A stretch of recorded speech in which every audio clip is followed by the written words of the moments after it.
Welcome to Progress in Practice, where we explore what it really takes to build and sustain a professional service business.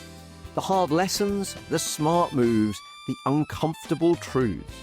Because success leaves clues, if you're willing to look for them. I'm Charlie Redding. Let's dive in.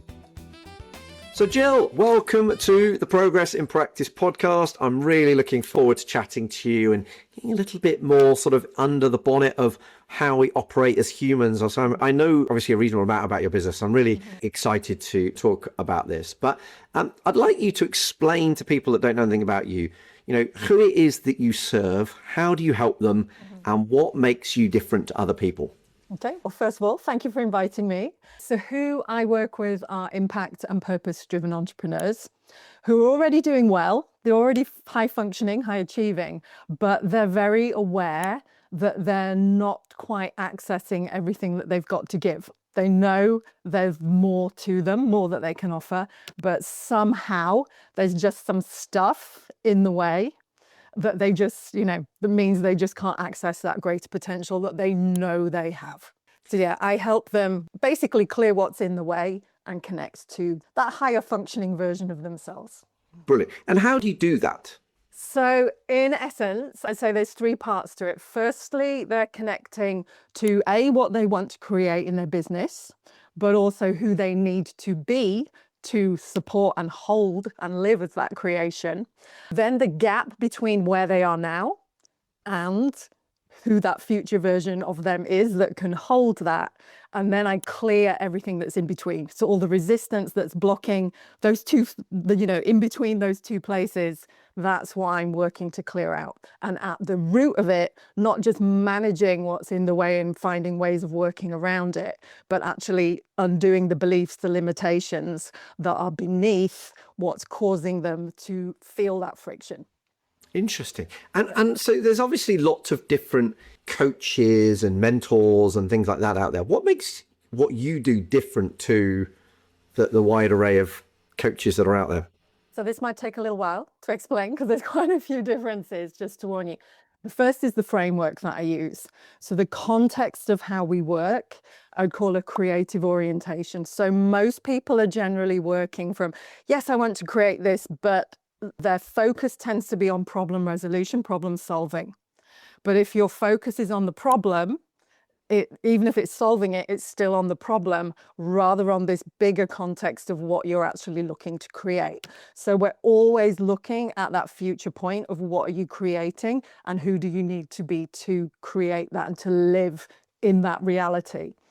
Then there's the neuroscience bit that comes in. You'll be very aware that the brain is plastic, it can be changed. I'm sure you're also aware that the brain doesn't know the difference between reality and what you perceive as reality or even your imagination. So I'm working to rewire the brain and clear the stuff, the junk created by our traumatic experiences, our conditioning, all that stuff that's getting in the way. So I'm working to not just manage, like I said before, but actually rewire the brain. I then have an epigenetic component, which is where I'm working somatically with the body, because trauma and beliefs and limitations live in the body as well as in the mind. So we're training the body and teaching the body how to release that, but also to be the new version of you, which also then brings me on to identity. And from doing Tony Robbins' work, you will know that identity is one of the biggest, strongest drivers of human behavior. We'll do almost anything not to behave in accordance with who we believe we are. But the who you believe you are in current reality is different to the who you actually are before all those beliefs and limitations came in, but also the who you need to be to live and have that reality that you're looking to create. So we're working on the identity piece as well, but the nervous system also can get in the way of that, because think of the nervous system as like the container for that identity and for who you are. So the nervous system has to feel safe. It's totally geared towards keeping you safe and holding you in your limitation in safety because that's known. So we have to make sure that the nervous system is comfortable with your expansion into this new identity. And then the last piece, almost there, is this idea of higher intelligence. So tuning into this, a bigger field, a higher intelligence, where we can get, or we can pinpoint what are the origin events that have created these limitations, and what are the particular events that we need to get to that are going to give you the specific shift that you need to get to now within the context of your business to take it and you forward. Amazing, amazing. It does make sense, and I think it's a fascinating area that kind of we're only just maybe starting, or many of us are only just starting to sort of scratch the surface on. What's the story behind why you do what you do? So I guess my story essentially was my own limitation, because what I do now didn't really start until I hit my 40s or my late 30s, because I was in corporate for 20 years, was becoming really quite unwell in many ways, was very aware that I was burning myself out, was super healthy, so ate really well, was super strong, super fit, but was also super aware that I was causing the destruction of my own health in how I was working and how I was living. And life was work at that point. So it was all about how I was working. So I knew it was something in me that was causing this destructive pattern, but I didn't know what it was. I didn't understand it. So there began my exploration of what's going on beneath the surface that's causing me to ultimately damage myself. And so I started working in transformation. I started unraveling the wiring and the picture that was me. And that essentially became my lifestyle. And then when I left corporate when I was 40, I became a partner in a transformational business. But through various challenges with that, I've ended up basically with half a business on my own, needing to expand my skill set to make it work and to supplement the income, the revenue of the business. So I turned my personal interest and what had become my lifestyle, a transformational lifestyle, into a business skill set. Amazing. And Cut a long story short, a lot of learning, a lot of going deeper and deeper and deeper, and exploring different modalities and different aspects of science came to where I am now. well, I think that's where a lot of the best businesses are born from, isn't it? Is I need to fix this for me, and I found this out on my journey, and now I want to share it with others and help other people in that same way. So that's really cool. If you could go back to your younger self, and perhaps while you're in the corporate world, and give yourself a memo with some advice, what would it be, and why? I would say don't live your life in a way that's expected of you. It's like follow your own path, live with courage, discover who you are, and really just live more fearlessly and trust that what comes up is kind of the right path, and follow your intuition. That I guess it's like this, the body connection is really important. It's the doing what feels right and tuning into the intuition of that, not just doing what's expected and what convention says is the right path to follow. So having read, and I know we chatted recently about the fact that I read Dan Brown's latest book, The Secret of Secrets. I've just finished a book called the Superconscious Path. It's a Chris Duncan book, yes? It is an Who excellent. I trained with as well. Yeah. Oh, really? An excellent book. And I've nearly finished his latest, or his other one, which is You're Not Broken, I think, isn't it? Yeah. So I'm really interested in exploring this. Where do you see, where do you see the superconscious, and where does it play a role in what we're talking about here? So, a couple of ways. Firstly, I think as a field of information, the superconscious can be really important as a guiding force. So think of, a lot of people are familiar with the subconscious. I'll just explain it in this way. So the subconscious is what's really running the show. The subconscious is where all your limiting beliefs live and are formed, largely by about the age of 7. So we're all living in these limiting structures that we've created by ourselves, just by what our superconscious is trying to do to protect us and help us function with each other and in the context of the world. But in superconscious, think of it as a field of information. So we're getting into quantum physics here, that has recorded everything that's ever happened to you. So it knows specifically how every event in your life landed. Think of it as a database, essentially. But it also can connect, if you want to get to here, what are the specific things that are in the way or that have caused those blockages that are in the way now.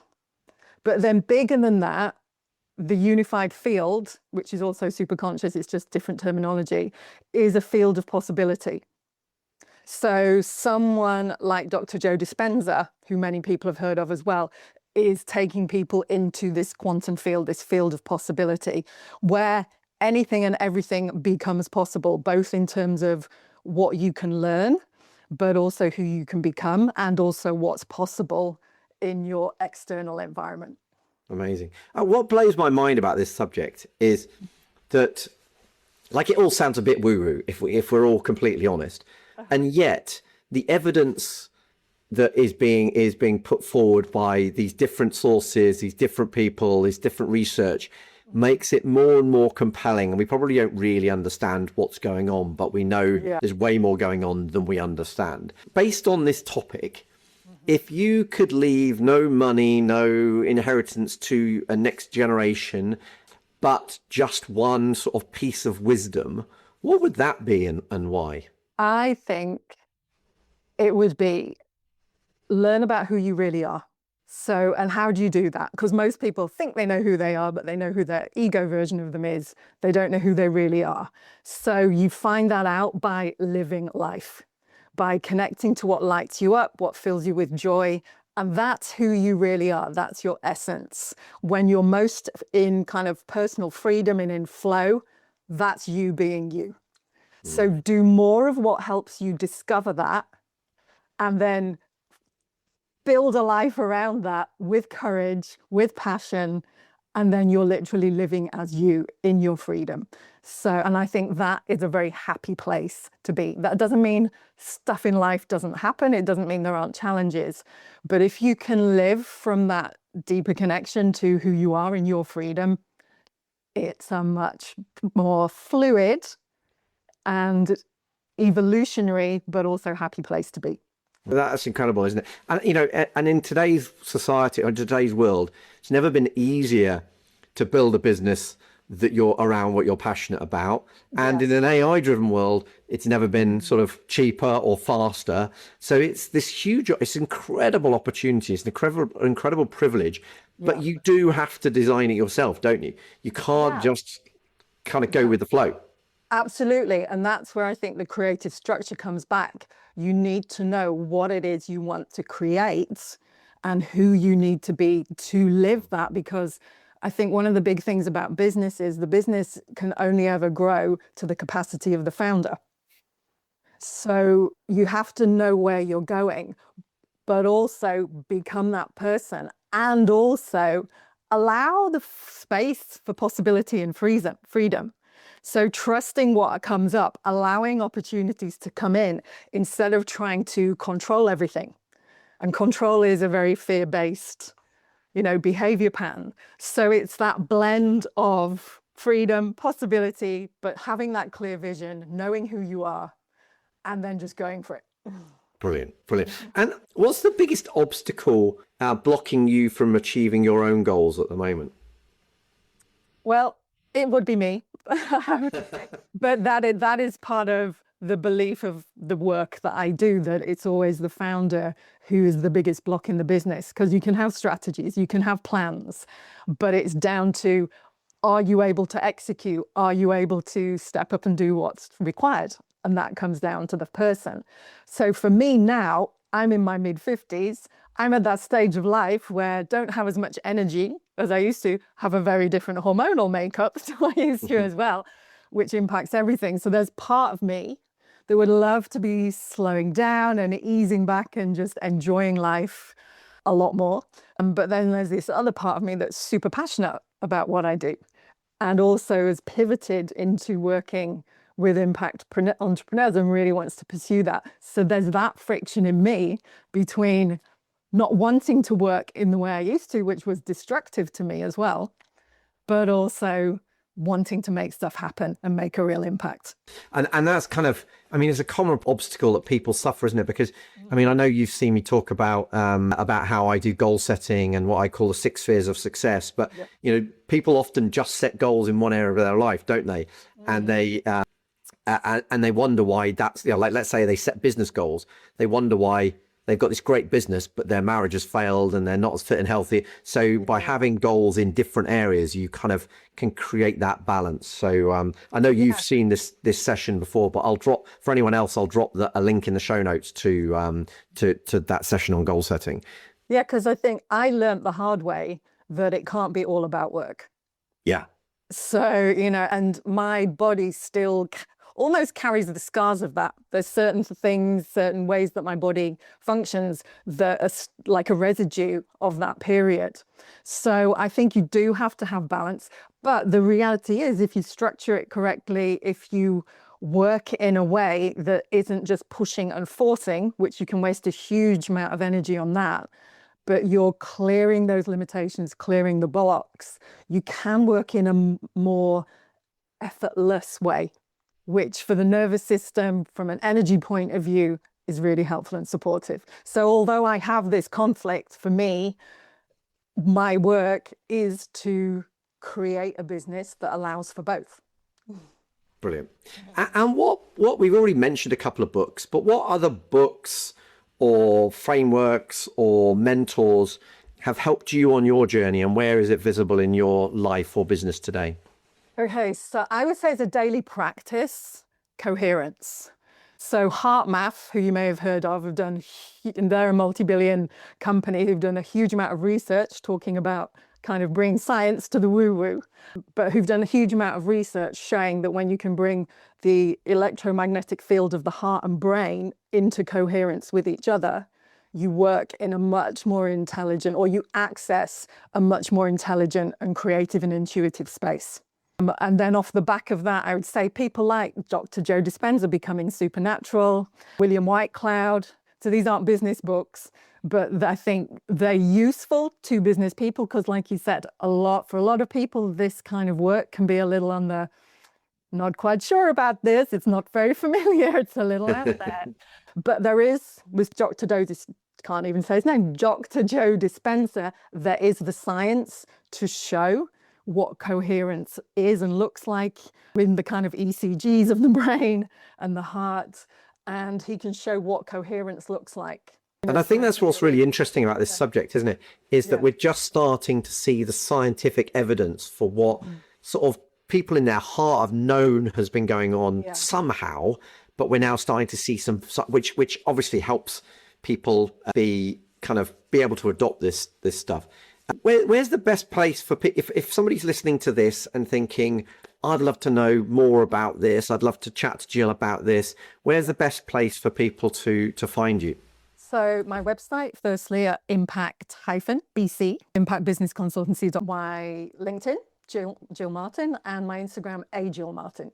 Brilliant. Jill, it is like, I find this subject really interesting, and I think where you're now targeting this business is a huge area for growth in the coming years, because like I said, it feels like we're just starting to scratch the surface of it, but we're also just starting to see the science that backs what a lot of people are talking about. So I think this is really interesting, and I'd really encourage people to check this out.